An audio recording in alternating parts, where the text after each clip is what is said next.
começando o seu, o meu, o nosso SSTV. Hoje iremos abrir uma discussão sobre a origem do serviço social no Brasil. E temos aqui a presença de grandes autores renomados, boa tarde, os quais possuem grande domínio sobre o assunto. Partindo do princípio que o serviço social surgiu em meados da década de 20 e de 30, iremos destacar hoje os principais fatos que impulsionaram o surgimento desta linda profissão em nosso país. Boa tarde, doutora Andressa. Boa tarde. O que a senhora tem a nos acrescentar sobre isso? Bom, Adriana, como nós sabemos, no início do século XX, o Brasil era um país essencialmente rural, por conta da sua economia ser baseada na exportação do café.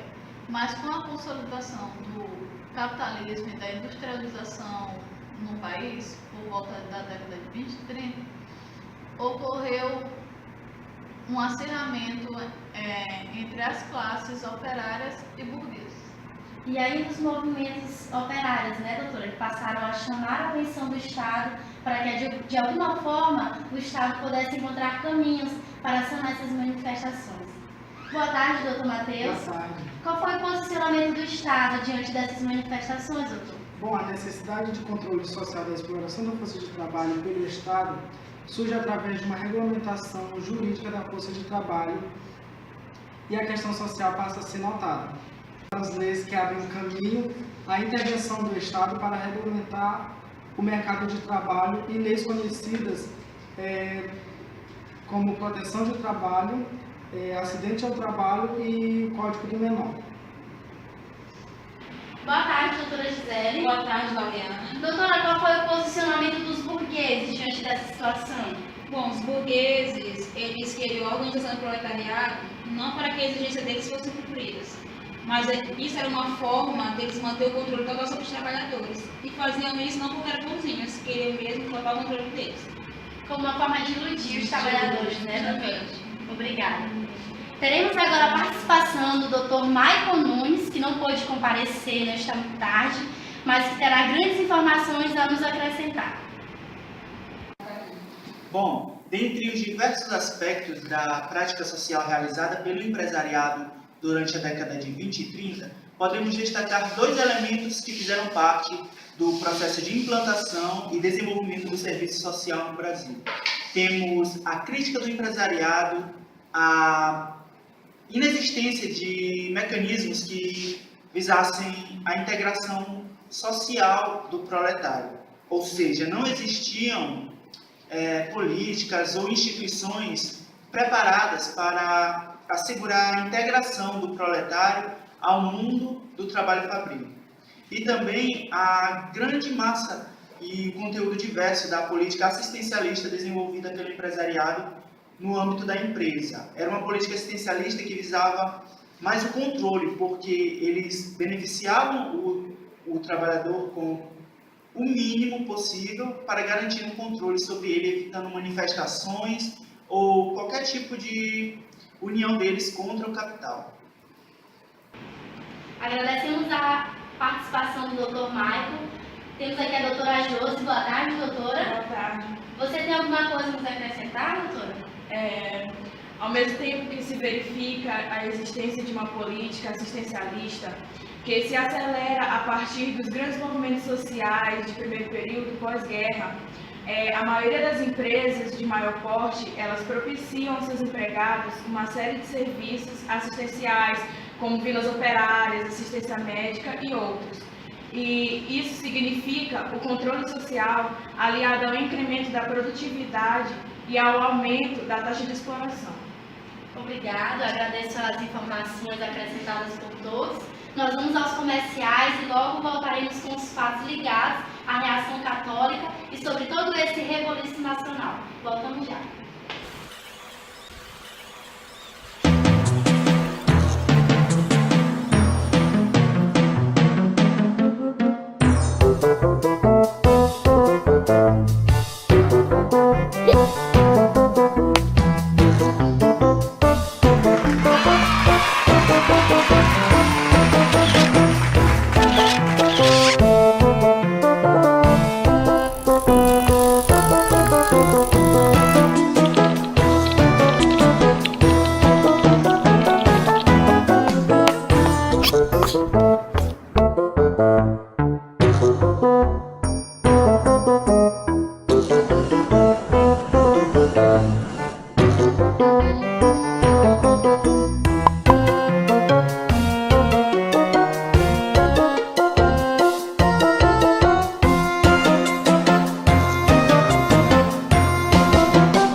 Boa tarde, estamos de volta falando sobre o surgimento do serviço social no Brasil.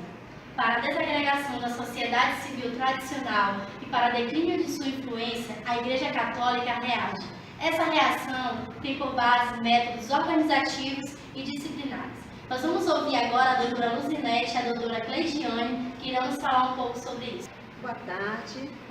Bom, enfatizando diante desta abordagem, veja bem, no Brasil, a partir da segunda metade da República Velha, inicia-se com a Igreja o processo de reformulação de uma atividade política religiosa. Perante essa religiosidade, para recuperar privilégios e as prerrogativas perdidos com o fim do Império, esse movimento condensa-se primeiro nos primeiros anos da década de 20, onde, porém, o então bispo Leme, Sebastião Leme, lança documentos contendo as bases do que seria o programa de reivindicação católica com a finalidade de restabelecer uma noção da nação católica. Boa tarde. Gostaria de agradecer a oportunidade de estar aqui falando sobre o serviço social, uma das profissões mais belas do nosso país. Na década de 20, a revista Ordem e o Centro Dom Vital serão os principais aparatos de mobilização do lacaico, que procuram recrutar uma aristocracia intelectual capaz de combater política e ideologicamente manifestações que a Igreja considere perigosas para seu domínio. A questão social não atraía a atenção das lideranças católicas e, ao findar-se a República Velha, é cada vez maior a identidade entre Igreja e Estado. Doutor Matheus, sobre a década de 20, o que nós precisamos saber? Bom, o fim da década de 20 é marcado pela decadência da economia cafeeira, pelo amadurecimento das contradições econômicas e complexidades sociais devido à crise do capital, que era baseada na cafeicultura. A senhora forma-se uma coalizão heterogênea sob a bandeira da diversificação do aparato produtivo e da reforma política, que desencadeia o movimento político e militar de 1930, que dá o fim à República Velha. Obrigada, doutora. E sobre essa nova redefinição social, doutora Júlia, o que nós precisamos saber? Frente à necessidade de redefinição da política econômica, a fim de garantir a acumulação e uma conjuntura de acirramento das contradições entre as oligarquias regionais que brigam entre si pela supremacia, a mobilização dos setores urbanos médios e o ascenso da organização política e sindical do proletariado, o Estado assume paulatinamente uma organização corporativa, canalizando a sua órbita os interesses divergentes. E as medidas de legislação social e sindical estão relacionadas à crise do poder do Estado e à nova relação que ele desenvolve com as classes sociais. Bom, acompanhando essa crise vem uma série de mecanismos que visavam a integração do proletário, mas de forma totalmente dependente e controlada, com o objetivo simples e único de expandir a acumulação e intensificar a exploração do trabalho. Diante dessa segunda abordagem, valendo-se da adaptação à realidade nacional do espírito das encíclicas sociais Rerum Novarum e 40º Annum, de posições, programas e respostas por problemas sociais, e é uma visão cristã corporativa da harmonia e progresso da sociedade. As instituições assistenciais que surgem após o fim da Primeira Guerra Mundial possuem uma diferenciação face às atividades tradicionais de caridade, contam com um aporte de recursos e contatos em nível de Estado, que lhes permite o planejamento de obras assistenciais de maior envergadura e eficiência técnica. E a importância dessas instituições consiste no fato de ter sido a partir delas que se criaram as bases materiais, organizacionais e humanas para a expansão da ação social e para o surgimento das primeiras escolas de serviço social. Bom, nós sabemos que o Centro de Estudos de Ação Social, CEAS, nasceu em São Paulo no ano de 1932 com incentivo e sob o controle da Igreja Católica. Lá eles tinham um curso intensivo de formação social para moças e as atividades do CEAS se orientaram para a técnica especializada de quadros e ação social e para a difusão social das doutrinas da Igreja. Ou seja, a visão não era completamente social, mas uma visão de caráter ideológico, para espalhar a metodologia da Igreja na sociedade, mantendo aquela noção de nação católica, entenderam? Agradeço a participação de vocês. Doutora Gisele, sobre o depoimento que ouvimos da doutora Domingas e do doutor Maicon, a senhora tem alguma coisa a nos acrescentar sobre isso? Sim, Lauriana. Em 1936, a partir dos esforços desenvolvidos por esse grupo e do apoio da Igreja Católica, é fundada em São Paulo a Escola de Serviço Social, que além das atividades do CEAS, começa a aparecer outro tipo de demanda, partindo de certas instituições estatais, que são vistas como conquistas significativas, como, por exemplo, o trabalho junto à diretoria de terras e colonizações e migrações. Obrigada, doutora. Sobre as escolas de serviços sociais, nós vamos ouvir agora a doutora Cleitiane, que terá grandes informações a nos acrescentar. Em 1937, surge o Instituto de Educação Familiar e Social, composto das Escolas de Serviço Social e Educação Familiar. Por iniciativa do Grupo de Ação Social, o GAS, em 1938, a Escola Técnica de Serviço Social, por iniciativa do Juízo de Menores, e em 1940 é introduzido o curso de Preparação em Trabalho Social na Escola de Enfermagem Ana Neto. Podemos então perceber os principais fatos que impulsionaram o surgimento desta linda profissão em nosso país.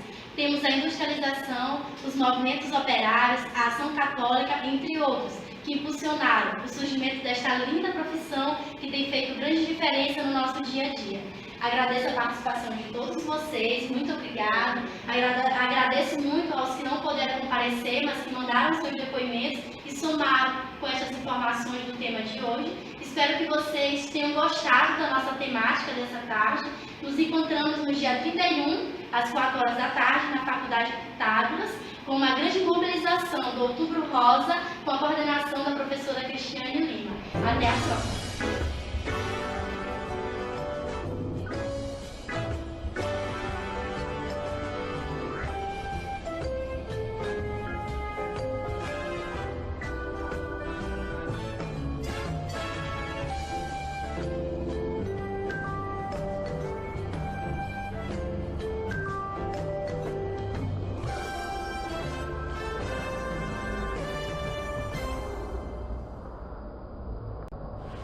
Ação. Boa tarde. Está começando o seu, o meu, o nosso SSTV. Mais de 15 vídeos publicados. Jurídica da força de trabalho. Surgem leis, a regulamentação. Boa tarde.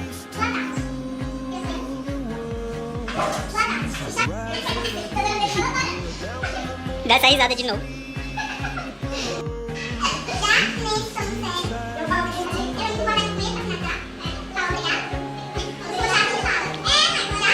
Já. Obrigada. Boa tarde, professor. Boa tarde. Qual foi o posicionamento do a difusão da doutrina social da igreja? Então, o que podemos perceber é que o ponto final dessa iniciativa de criação dos CES não era educação. Bom, os governos que homens desempregados não estavam pensando em desenvolver. Não.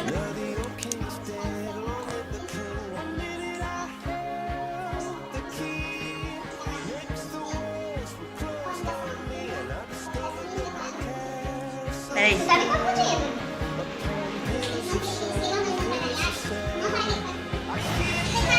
Mais alta.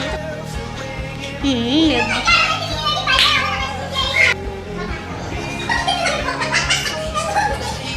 Bom, Lauriana, boa tarde a todos que estão em estúdio com você. Eu queria expressar agora que das medidas tomadas pelo empresariado, medidas sociais, foi destacadas duas que tiveram grande influência. E sobre todo esse